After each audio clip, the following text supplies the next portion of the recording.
இன்றைக்கு ஜே கிருஷ்ணமூர்த்தி என்ற மகானை பற்றி பேச விரும்புகின்றேன். அவர் இந்த 20th செஞ்சுரி புத்தா அப்படின்னு சொல்லுவாங்க. 20ஆம் நூற்றாண்டில் புத்தர். ஏன்னா அவர் புத்தர் மாதிரி கடவுள் இல்லை, ஆன்மா இல்லை அப்படிங்கிற கொள்கையை உடையவர். அவர் இங்கே மெட்ராஸில் தான் இருந்தார். சென்னையில் ஒரு கடற்கரையில் இருந்தார். கடற்கரையில் விளையாண்டுக்கிட்டு இருந்தார். அப்போ லெட்பீட்டர்னு ஒரு பெரிய எதிர்காலத்தை எல்லாம் தெரிஞ்சு கொள்ளக்கூடிய சக்தி வாய்ந்த ஒருத்தர் இருந்தார்.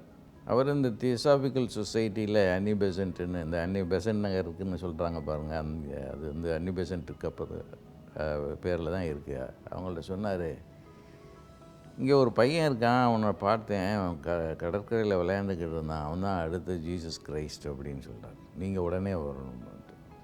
அவங்க உடனே வந்தாங்க. வந்து பார்த்த உடனே இந்த லெட்பீட்டர் ரொம்ப பெரிய சக்தி வாய்ந்தவராஜே வரைய சொல்லிட்டார். அவங்களும் கொஞ்சம் ஆன்மீக ஆற்றல் உடையவங்க. சரி, இவரை இவங்க அப்பா அம்மாட்டேருந்து விலைக்கு வாங்கலாம் அப்படின்னு சொல்லி கிருஷ்ணமூர்த்தியை விலைக்கு வாங்கி லண்டனுக்கு கொண்டு போனாங்க. லண்டனில் கொண்டு போய் அவரை படிக்க வச்சாங்க. படிக்க வைக்கும்போது அவர் என்ன பண்ணுவார், எதையுமே ஒத்துக்க மாட்டார், எந்த பள்ளிக்கூடத்துக்கும் போக மாட்டார், இயற்கையாக அறிவு வரணும்பார்.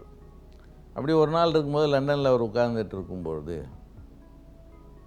அவருக்கு ஒரு அனுபவம் ஏற்பட்டது.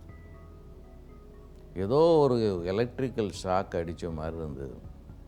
எங்கே பிரெயினில். நான் மூளையை பற்றி அதிகமாக பேசிக்கொண்டிருக்கிறேன். மூளையை பற்றி ஒருத்தன் தெரிஞ்சுக்கிட்டான்னா இப்போ நமக்கு விஞ்ஞானிகளுக்கே தெரியாது. ஏன்னா ஒரு 100 மில்லி செகண்ட், ஒரு மில்லி செகண்டில் ஒரு 100 மில்லியன் ஆக்டிவிட்டீஸ் போயிட்டுருக்கு. கண்டுபிடிக்க முடியாது. அதுக்கு இந்த மாதிரி இவருக்கு என்னாச்சு, எலக்ட்ரிக்கல் ஷாக் மாதிரி அடைச்சிது. திரும்பி பார்க்குறாரு, இங்கே எல்லாமே ஒன்றா தெரியுது. ஒரு தோட்டக்காரன் நிற்கிறான், ஒரு ட்ரெயின் போயிட்டுருக்கு, அப்புறம் ஒரு உட்காந்துருக்கிற சரௌண்டிங்ஸ் எல்லாம் பார்க்குற எல்லாமே ஒன்றா தெரியுது. அதுதான் அவருக்கு என்லைட்டன்மெண்ட் எக்ஸ்பீரியன்ஸ் சொல்லுவாங்க. அப்படிப்பட்ட ஒரு எக்ஸ்பீரியன்ஸுக்கு அப்புறம் அவர் மாறிட்டார், ரொம்ப மாறிட்டார். அவர் பேச்சு, அவருடைய நிறைய பள்ளிக்கூடம்லாம், அவர் கிருஷ்ணமூர்த்தி ஸ்கூல்ஸ் எல்லாம் இருக்குது.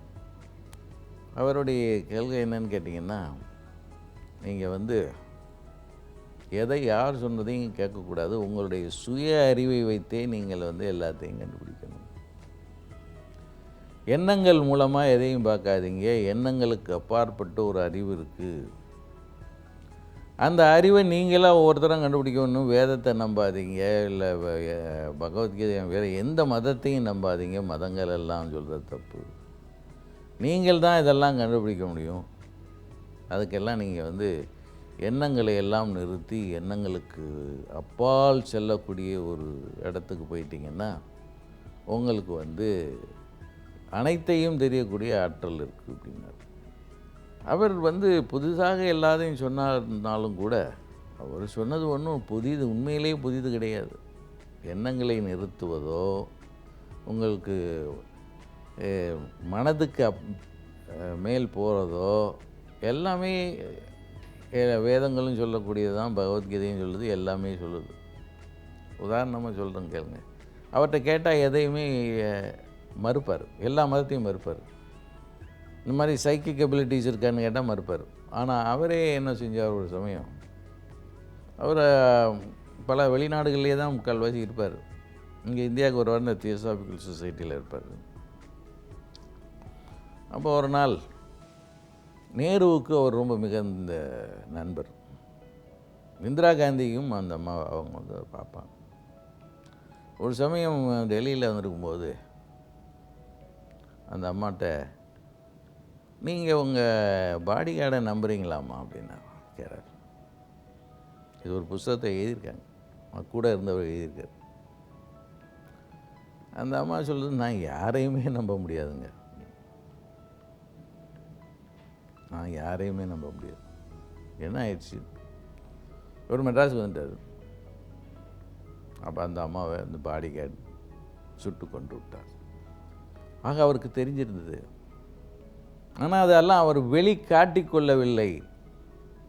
அதை வச்சு சம்பாதிக்கணும், அதை வச்சு இது பண்ணணும், நான் தான் அவதாரம் அப்படின்னு சொல்லி எல்லாரும் பணத்தை கொண்டாங்க அப்படிங்கிறது இல்லை. ஆக அவருக்கு இந்த திறமைகளெல்லாம் இருந்தால் கூட எதையுமே காட்டிக்கொள்வதில்லை. அவரை பற்றி நல்லா தெரிஞ்சுக்கணும்னா ஒரு புஸ்தகம் ஒன்று இருக்குது. அதை நான் டேவிட் பாம்னு ஒரு பெரிய சயின்டிஸ்ட் லண்டனில் இருந்தார். அவரோட ஒரு உரையாடல் கிருஷ்ணமூர்த்தி, எண்டிங் டைம்னு பேர். எப்படி காலத்தை நிறுத்துவது. இந்த காலம்ங்கிறது எண்ணம் தான், வேறு ஒன்றும் இல்லை. எண்ணங்களெல்லாம் நிறுத்திட்டிங்கன்னா எல்லாம் தெரியும். இந்த அறிவை நம்ம பள்ளிக்கூடத்தில் சொல்லி கொடுக்கறதில்ல. இதில் எல்லாம் சொல்லி கொடுத்தோம்னா அந்த குழந்தைகள் சின்ன வயசுல இருந்தே பேரறிவை எப்படி நம்ம அடைய முடியுங்கிறத கற்றுக்கொள்ளக்கூடியது தான்.